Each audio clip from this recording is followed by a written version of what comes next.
जी हां दोस्तों, एक तरफ उत्तराखंड के ग्रामीण क्षेत्रों में भालू गुलदार ने आमजन का हाल बेहाल किया। परेशानी इतनी बढ़ गई, विकराल रूप ले लिया। समस्या का समाधान खोजे नहीं मिल रहा कि कैसे जंगली जानवरों से लोगों को सुरक्षित किया जाए। लेकिन अब एक ऐसा प्लान तैयार हो गया जो भालू और गुलदार को देखते ही अलर्ट कर देगा। बकायदा अलर्ट ही नहीं करेगा, सायरन भी बजाएगा। इससे कैसे गांव में नहीं मचेगा गुलदार भालू से उत्पाद, वो मैं आपको बताऊंगा अपने इस रिपोर्ट के जरिए। नमस्कार, पहला आंख में पंकज रौतेला, आप देख रहे हैं उत्तराखंड न्यूज। दोस्तों, उत्तराखंड के पहाड़ी और ग्रामीण इलाकों में अब वो डर शायद इतिहास बनने वाला है जो अंधेरे में खेतों, रास्तों, घरों के आसपास भालू और गुलदार की आहट से पैदा होता था।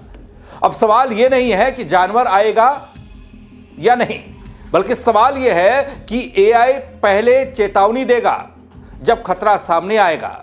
जी हां दोस्तों, उत्तराखंड में भालू और गुलदार से निपटने के लिए तैयार किया गया यह प्लान एक हाईटेक एआई प्लान की खबर के बारे में बात करने के लिए आया हूं।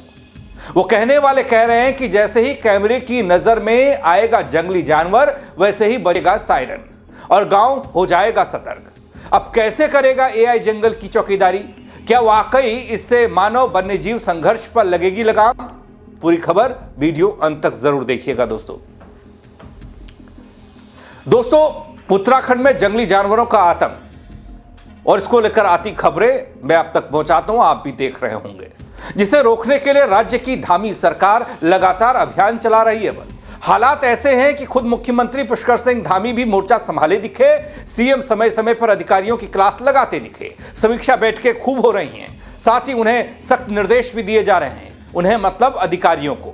दोस्तों, इन सब के बीच अब पिथौरागढ़ से खबर निकल कर आई। पिथौरागढ़ के वन विभाग ने जंगली जानवरों के आतंक से बचने के लिए एआई कैमरे का सहारा लेने का फैसला किया है। ये एआई कैमरे 150 मीटर दूर से ही जंगली जानवर की पहचान कर लेंगे और जोरों से सायरन बजने लगेगा। इतना ही नहीं दोस्तों, बताया तो यह भी जा रहा है, भालू को देखते ही एआई कैमरा बियर स्प्रे भी फेंकना शुरू कर देगा, जिससे भालू तुरंत वहां से भाग जाएगा। इस डिवाइस से मानव वन्यजीव की घटनाएं रुकने वाली हैं, दावा है ये। दोस्तों, वन विभाग की माने तो विभाग सभी जंगल में जो आबादी से लगे हुए क्षेत्र हैं, वहां वन्य जीवों का आतंक देखने को मिल रहा है, वहां पर एक एआई कैमरा लगाएगा जो वन्य जीव को शेर, भालू आबादी वाले इलाके में आने से रोकेगा। साथ ही इन एआई कैमरे से वन विभाग को जंगली जानवरों की लोकेशन ट्रेस करने में भी मदद मिलेगी। वन विभाग ने 5 एआई कैमरे शुरुआती तौर पर जांच के लिए, परीक्षण के लिए, एक प्रयोग के लिए मंगा लिए हैं। अब दोस्तों, आप सबके मन में एक सवाल ये कौन रहा होगा कि कैसे काम करेगा आर्टिफिशियल इंटेलिजेंस, एआई। डीएफओ बताते हैं ये एक ऐसा एआई कैमरा है जिसमें एक हूटर भी लगा हुआ है। जैसे ही यह कैमरा बंदर, भालू, बाघ, गुलदार या जो भी जंगली जानवर भालू, उसकी डिटेल सब देगा इसमें फीड करेगा विभाग इसमें वो डिटेल फीड करेगा जंगली जानवरों की। तो जैसे ही कोई भी जंगली जानवर इस कैमरे की रेंज में आएगा, वह कैमरा उसकी फोटो खींचकर मोबाइल के माध्यम से वन विभाग को मैसेज भी भेजेगा और इसी कैमरे में लगा हुआ हूटर जोर जोर से बजना शुरू कर देगा। दोस्तों, कमाल की बात तो यह है कि यह कैमरा एक ऐसा एआई कैमरा है जिसमें हूटर की जो साउंड है वो भी जानवरों की आवाज में सेट की जा सकती है, कहीं कंफ्यूजन ना हो जाए। पता लगा कि गुलदार की आवाज में हूटर बज रहा है भालू को भगाने के लिए, और लोग सोचे कि हूटर बज रहा है और पता लगा कि असल में गुलदार है। जैसे ही बंदर इसकी रेंज में आएगा तो हूटर से शेर के दहाड़ने की आवाज आने लगेगी। कंफ्यूजन ना हो बस, जैसे गांव में बंदर नहीं घूमेंगे और भाग जाएंगे, या भालू को डिटेक्ट करने के लिए हाथी की आवाज आने लगेगी, जिससे भालू को आबादी वाले क्षेत्र में आने से रोका जा सकेगा।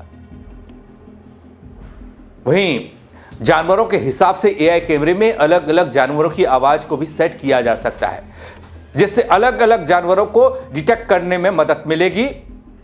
उसे रिलेटेड दूसरे जानवर की आवाज हूटर से निकलेगी। वहीं दोस्तों, पिथौरागढ़ जनपद में यह पहला ऐसा मामला है, ऐसा प्रयोग है, ऐसा प्लान है, एआई प्लान, जब वन विभाग एआई कैमरे के माध्यम से जंगली जानवरों से निपटने की तैयारी कर रहा है। यह कैमरा बिजली और सोलर दोनों से चलता है बल, और ग्रामीणों का भी मानना है कि इस एआई कैमरे की मदद से बाघ, भालू, बंदर के आतंक से उन्हें छुटकारा मिल सकेगा। ऐसी उम्मीद की जानी चाहिए। अब कितना कारगर साबित होगा, कितना असरदार साबित होगा, कैसे जंगली जानवर गांव तक नहीं पहुंचेंगे, वहां गांव तक पहुंचने से इनको रोका जाएगा, ये एआई बताएगा।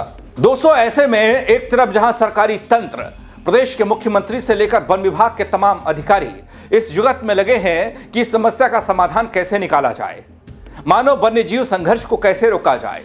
बीते कुछ वक्त की तस्वीरें बहुत कड़वी हैं दोस्तों, डरावनी हैं और खौफनाक वो तस्वीरें हैं जहां यह पता चलता है कि लगातार साल दर साल ये मामले वन्यजीव मानव संघर्ष के बढ़ते चले गए। मौतों का आंकड़ा बढ़ता चला गया, घायलों की संख्या बढ़ती चली गई। पहले इक्का दुक्का कभी कभार भटके लटके जानवर पहुंच जाते थे इलाकों में, लेकिन अब झुंड के झुंड आने लगे हैं। ऐसे में चिंताएं भी बढ़ रही हैं, समाधान खोजने की जो ऊर्जा है वो भी ज्यादा खप रही है।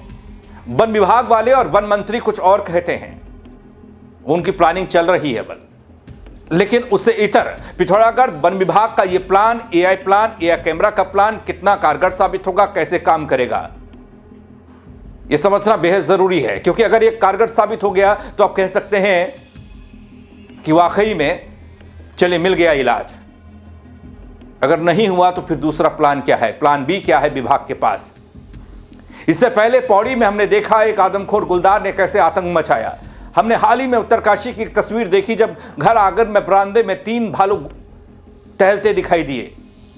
अब जब घर के द्वार तक जंगली जानवर घूम रहे हैं, पहुंच रहे हैं, तो ऐसे में क्या ये आर्टिफिशियल इंटेलिजेंस कैमरा, जिस तकनीक को दुनिया लोहा मान रही है, उसी तकनीक से उत्तराखंड में वन्य जीवों को ग्रामीण क्षेत्रों और रिहायशी इलाकों तक आने से रोका जा सकता है? ये अपने आप में वो सवाल है जिसका जवाब आने वाले वक्त में छिपा हुआ है। हालांकि अब तक अलग अलग जिलों से, अलग अलग क्षेत्रों से, ग्रामीण इलाकों से ये खबरें आनी बंद नहीं हुई कि कहीं भालू का आतंक, कहीं गुलदार का आतंक, कहीं हमला, कहीं स्कूली बच्चे गुलदार को देखकर या फिर भालुओं के झुंड को देखकर वापस जा रहे हैं, स्कूल जाना मुश्किल हो रहा है। लेकिन एआई कैमरे मंगा दिए गए। शुरुआती तौर पर इनकी संख्या 5 बताई जा रही है। अगर ये प्रयोग, ये प्लान सफल रहा तो फिर हम ये कह सकते हैं कि पूरे ग्रामीण इलाकों में इस तरह की व्यवस्था की जाएगी। लेकिन वक्त बताएगा इसके रिजल्ट को, उसका इंतजार मुझे भी रहेगा दोस्तों। लेकिन इस प्लानिंग को लेकर, इस नए तरीके को लेकर आप क्या कहेंगे, अपनी राय कमेंट के जरिए दीजिएगा। खबर को शेयर करिएगा और लोगों तक पहुंचाइएगा। वन विभाग पिथौरागढ़ का वन विभाग तो एआई का इस्तेमाल करेगा, लेकिन पौड़ी है, टिहरी है, अल्मोड़ा है, उत्तरकाशी है, यहाँ का वन विभाग क्या करेगा, कैसे निपटेगा इस चुनौती से? शेयर करिएगा दोस्तों। मेरे साथ जुड़ने के लिए आप सबका बहुत शुक्रिया। जय उत्तराखंड।